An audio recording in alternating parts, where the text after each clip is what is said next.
Angela, can you hear me? Hello. Hello. I'm going to keep babbling. That way we can see if everybody can hear me, because I'm sure you can see me talking. Yes? All right. Cool.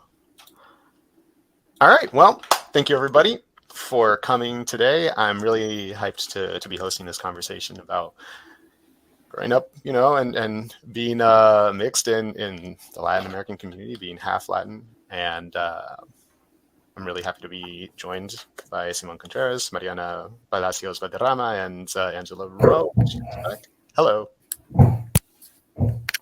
And thank you, everybody, for joining us live. And, of course, for all the people who are watching this later, thank you for watching. It's really great and much appreciated. Appreciate the enthusiasm, Charlie, but we are going to take you off for now. There's chat on the right if you have any questions. And yeah, let's just kind of keep this locked.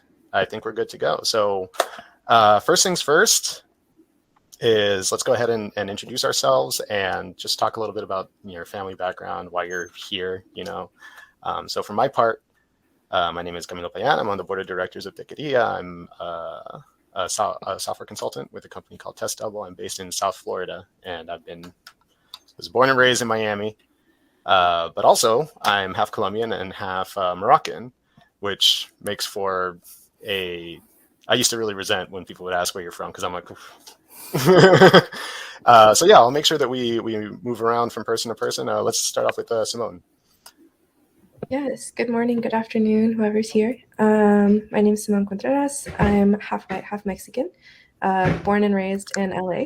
So yeah, I'm currently in San Francisco, and I'm a software engineer at NerdWallet. Cool. Mariana? Hi, everyone. Mariana Palacios. I am Colombian, but raised here in the United States. I'm based in Jersey City and grew up a lot in just like the New Jersey area. And I'm like Afro-Latina as well. So white and Black and Colombian. And American, I guess. We'll get into all of it. Gosh. Yeah, that's real. Angela. I'm Angela Rowe. I was born and raised in New York City, specifically in Brooklyn. I moved out to the Bay Area about 4 years ago this month. It's crazy. Time is flying by so fast. I'm, I guess what you can call half Dominican, half Black. I just call myself Black, but I do identify as Dominican as well. My mom's Dominican. My dad is African American. My family on his side is originally from Alabama and migrated to Ohio. Yeah, that's a little bit about me. Cool. Yeah, all of that is really interesting. And yeah, even just trying to like lay out the foundation is already gets a little bit complicated. I have like a zillion follow-ups, but we do have a bit of a program that I want to make sure that we go through. And yeah, one of the first things that I guess comes up is just how people interact with you and your family, among your friends and things like that. Were you called anything in particular by friends and family, especially being, happy, one thing and the other? That's always really interesting what kind of names people come up with. How about you start us off, Mariana? Is there anything that came up like that? Yeah, I think, I mentioned I grew up in Colombia and here, and I don't think in the United States I was called anything really that resonates with this, but in Colombia very much, and most of my family, I was like the morenita, right? And there was always some sort of reference or conversation or comment about my curls, which you can't see right now, but I have like very curly hair. Yeah, so I think like the crespitos and the morenita were like the two things that come up for me. Because that's one of those things that gets kind of tracked in LATAM is the fractionality of how Black you are and things like that, and that makes people feel a lot more entitled, I guess, to talk on it. But yeah, I was wondering, did you have a kind of similar experience, Angela? Or? I didn't have two similar experience. Definitely with my hair. I remember being at my mom never really wanted to brush through my hair and always sent me to the Dominican salon to blow dry it as straight as they could.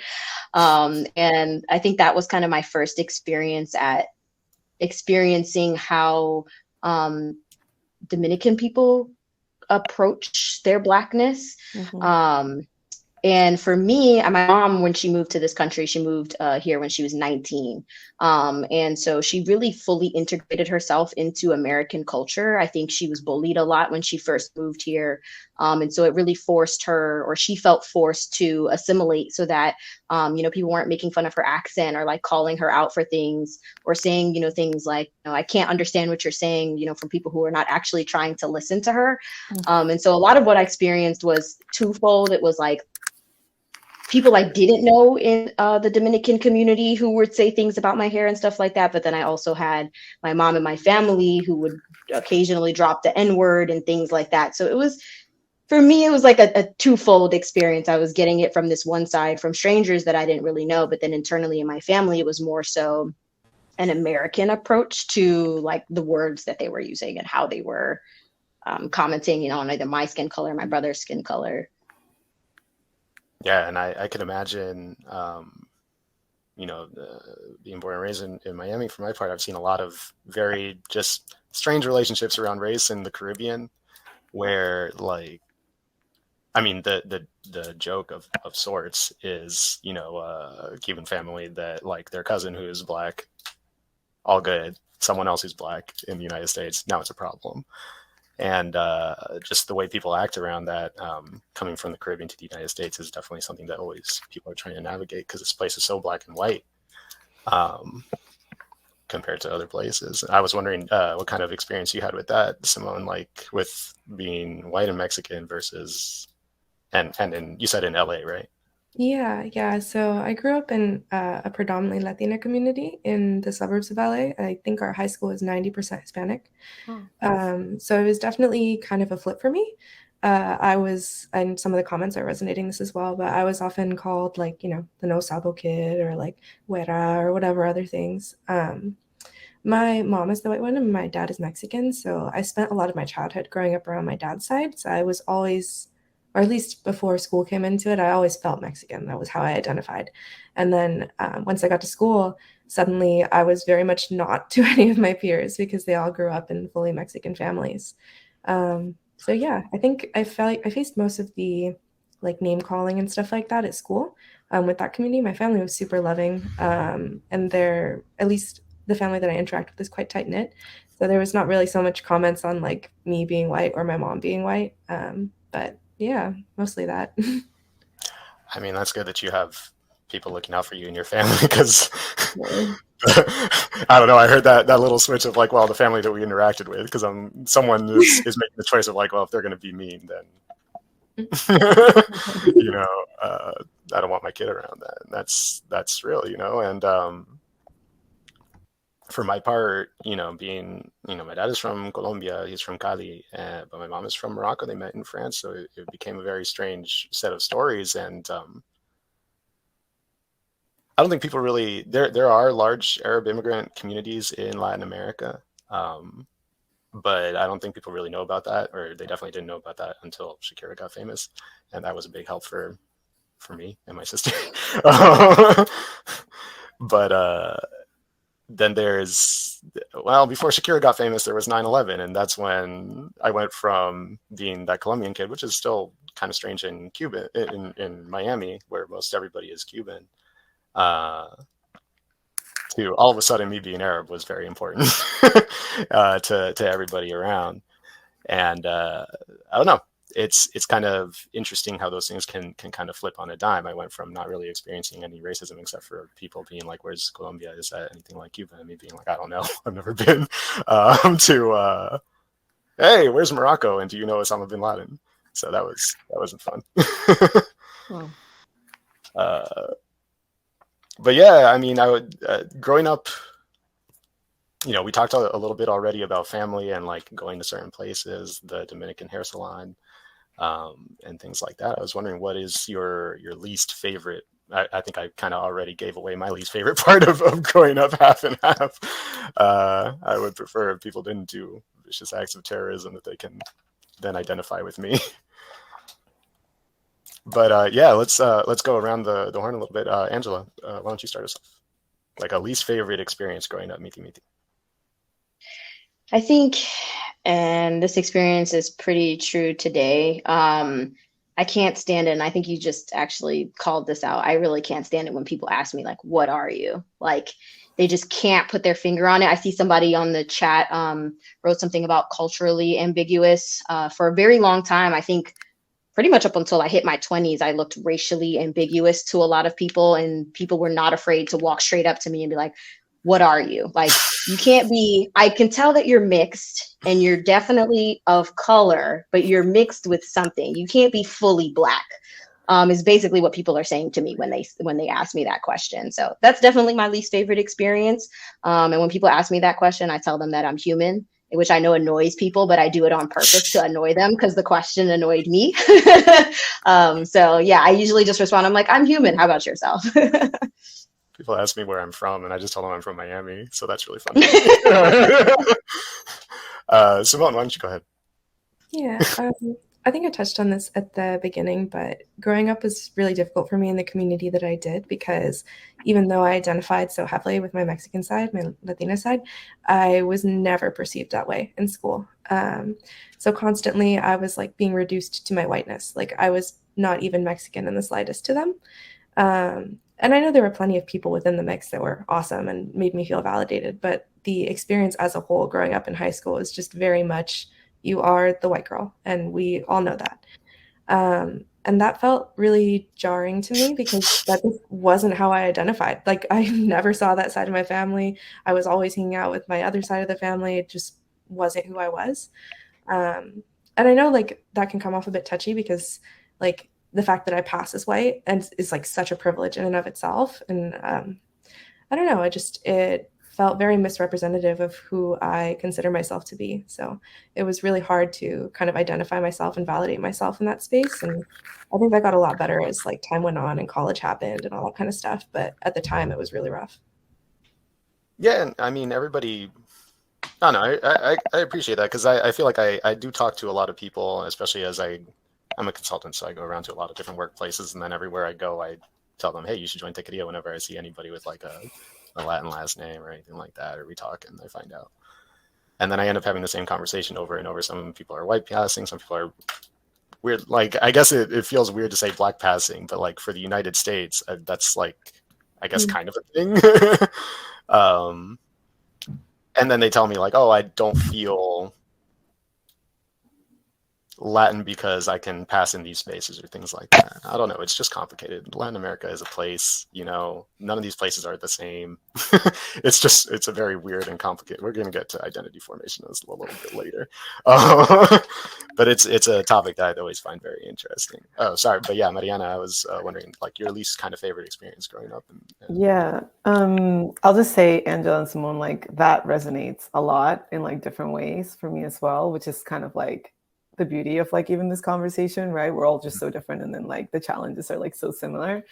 I would say that, I mean, this is like kind of very specific. I talked about my curls early, but I'm mentioning it because I think it really shaped like even just how I saw myself for like many years of my life. I have this very distinct memory when I was about like, I think it was 11 years old or like 10. A family member gave me for my birthday like a permanent straightening like treatment, like the ones that like kill your hair basically. And I reflect about this a lot, because it's like, as an 11-year-old, like, what are you telling me about like who I am, right? Like, I can't control how my hair comes out of my head, and you're like literally trying to get rid of that part of who I am completely. And the sort of like the least favorite thing about this is, again, kind of like the message that sent, because then I would also have other people around my life feel entitled enough to say, oh my gosh, well, your curls are so beautiful, you should keep them, right? So like everyone had something to say about how I needed to show up. And it obviously took sort of like my decision power on how to do that for many years. So I think for me, I mean, again, like Angela and Simone, similarly, like there's other things like what you mentioned that are definitely least favorite things about growing up with Miti, but I feel like I'm still working through like the hair thing. And it's so important. And I mean, especially when it comes to, like, we work in tech, which is a very professional career, like it's very credentialed, and it's very much about how you present yourself and things like that, and being able to, while at the same time, it's been studied, if you feel comfortable at your workplace, you do better work when it's like knowledge work. It just is what it is. So it's in everybody's best interest to make you feel comfortable, and how you present yourself, you should feel comfortable and confident in that. And yet people start getting into their feelings about hair and like how it looks. I forgot, basically I stopped cutting my hair when the pandemic started, and then I was working on some stuff for like 3 months in a hole by myself, and then I come into a meeting and this guy's like, "What happened to your hair?" I'm like, "Oh, I guess it's been growing. I don't know what to tell you." But yeah, it can be funny. I mean, that guy was fine, but he was just surprised because I suddenly had a ton of hair. But let's flip it. Like, what is one of your favorite experiences growing up? Like, what gave you a lot of joy and things like that? Simone, why don't you go ahead first? I have a good one for this. I feel like in shift from growing up in my high school and like everywhere before that, once I got to college, it was a lot more diverse than what my neighborhood had been growing up. And so a lot of my friends identified a lot of different ways. And for a lot of my friends, I was like maybe the only Mexican person they had met, or like the first of a couple. And it was always a different experience. So a lot of my friends in college had never had tamales ever. And so the second Christmas that I was there, we like finally had an off-campus apartment, and I was like, you know what, we're gonna do this. And so around Christmas time, we whipped up everything, did the whole thing. Everyone had some, they were delicious. And for the first time, it felt like no one was challenging my identity as Latina. It felt like everyone accepted that, knew that, wasn't I don't know, just wasn't opposed to me identifying that way. They didn't have any feelings one way or the other, and they just accepted me as I wanted to represent myself. And I think that made a big impact. Not only did I feel a lot more comfortable and safe in that space, but it made me feel a lot more comfortable in space as a person. I think I messed that up, but more comfortable as a person identifying in any space. And I don't know, that made a big difference. I'm happy to hear it. That's really, really cool to hear. Mariana, how about you?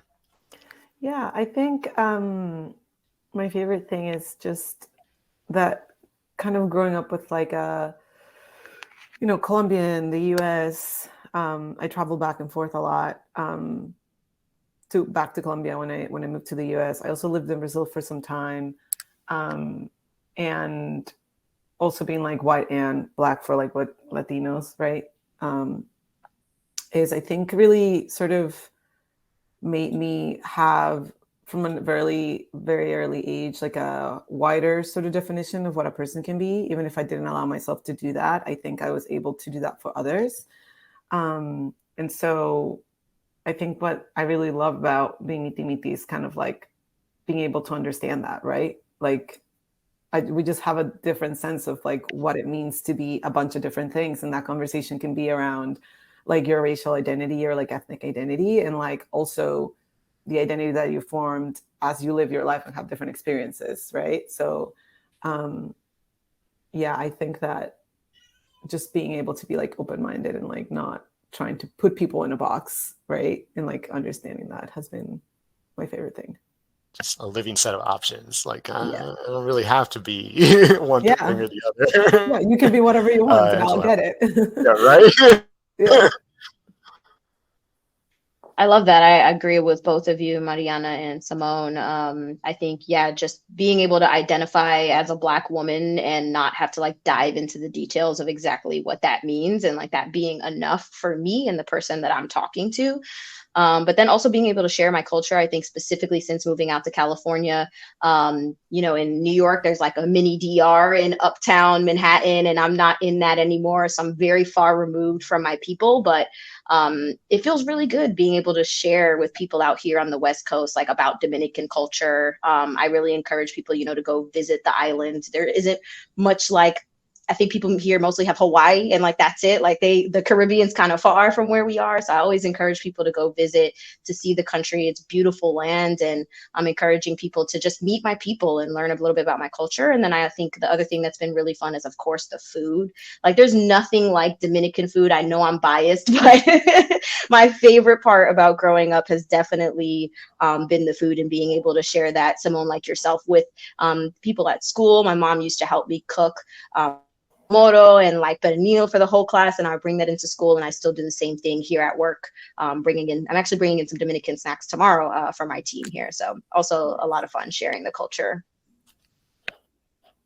I've been remote a long time. I really like being remote, but one thing I do miss is, you know, doing random stuff like that, like bringing things in.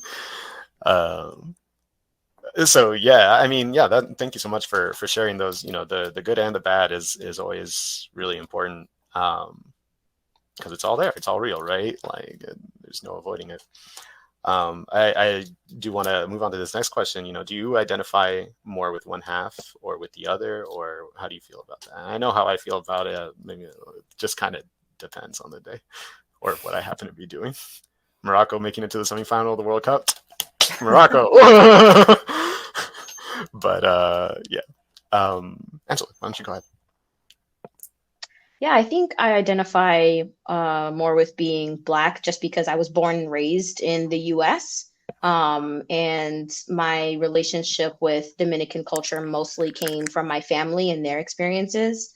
I've only been to DR a handful of times, and I actually want to get out there a lot more frequently. But I would say that identify more so with the experiences of being a Black woman than particularly Dominican. And I think that's just because, again, I was born and raised here, being born and raised in New York, especially, and my mom really assimilating into American culture. There wasn't a lot of opportunity for me to really dive deep into Dominican culture and learn it.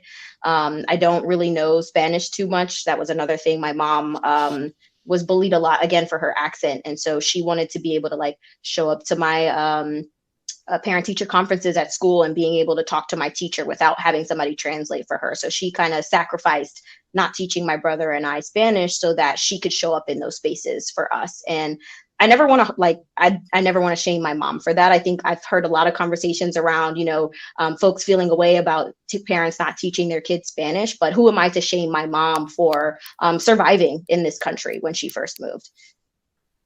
The language thing could be a whole session on its own, you know. But yeah, I mean, I speak French. I don't speak Spanish or Arabic or Dutch for that matter. Simone, why don't you let us know like about identifying with one half or the other, or how do you feel? Yeah, I think it's really easy to identify as the half that you're perceived as. I think a lot of the time that makes those conversations easier, but I have never felt that way. I know that I'm perceived as white. I have never felt that way in my heart. And I think that's majority because like growing up, I was never exposed to that side of the family, and they lived like a 4-hour plane ride away. The one family member that I have on my white side is an hour drive away. So he's here for the holidays sometimes, but realistically, like the majority of my family who I interacted with like multiple times a week are all Mexican, and that's how I felt growing up. So I don't know, it's been different. It definitely differs in different spaces, and the language thing, like you said, is a whole conversation.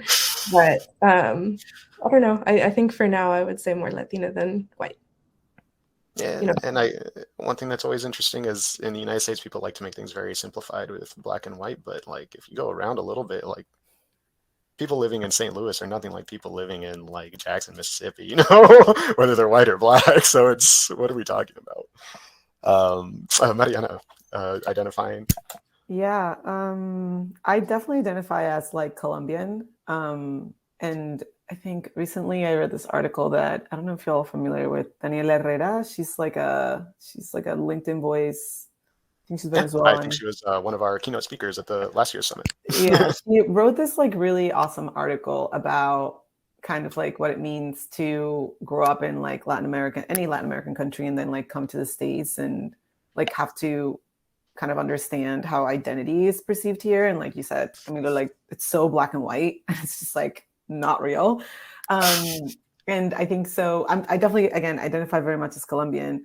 But I think there's like I would say like a gift within this like black and whiteness, which is like, I've been able to start exploring like what Afro Latina means to me. Because I never, like, I know I'm black, and I would never like, I don't think I ever like rejected that. But for me, it was like, well, I'm not black or white, I'm Colombian. Like, that's literally how I would answer the question growing up here. Because I was like, I didn't identify as like black or white. Like, that's not how I saw it. I was like, you're either Colombian or you're Mexican or you're American. Like, I never saw like the other piece of it. So, yeah. Also, I mean, with Colombia in particular, just speaking on that, I think there's like almost as many Colombians outside of the country as inside, so it's just really complicated. But yeah, we are coming up on time. You know, if you have anything you want to say, you can also check the chat. There's been a lot of people sharing a lot of really interesting stuff there. But yeah, I just wanted to thank you all for this conversation. I mean, it was really interesting, and this is a subject that is just like, I don't know, it's important to talk about it, to try and understand like what's going on in our community and what's going on in these workplaces eventually, because all that stuff is connected. Any parting shots? Go for it, Mariana. Dale. I'll just say, you know, I think we didn't get to the identity confusion piece. Yeah. I'll just say, which is, I think, is like my favorite question that we could have talked about. But, you know, I think that we need to continue to sort of like defy the boxes that we get put into, to be able to understand like who we like want to be, who we are, where we come from, where we can go. And that just goes, you know, like even like in the moment we are, where we're having this conversation, that's like a huge advancement in like the space, right? But still sort of like check ourselves and making sure that we're not just creating more boxes to put people into. Facts. Simone and then Angela, I don't want to take up too much time babbling. Yes, I'll make it quick, but my piece would probably just be that community is important. And if for whatever reason you don't feel supported or represented or understood in your community, like expand that bubble. It doesn't mean to drop people, it just means add more. And I think it makes the biggest difference in your own identity and your own self-expression and how you feel you've been heard. So that's all. Thank you. Awesome. Yeah, I'll just say really quickly, because I know we're at time, that, you know, if you're experiencing, to our earlier conversation, those really hard conversations with your family around them calling you names, or even folks around you calling you names, I'd really encourage people to set boundaries and to not be afraid to hold firm to those boundaries. People are going to react how they're going to react to their boundaries, but make sure that you're protecting yourself, your peace, your time, your identity by setting those boundaries and holding firm to them. Because you know who you are best than anybody else around you. For sure, for sure. Thank you so much for all of this. Much appreciated. And enjoy the rest of the summit, everybody. Thank you. Bye. Thanks, everyone.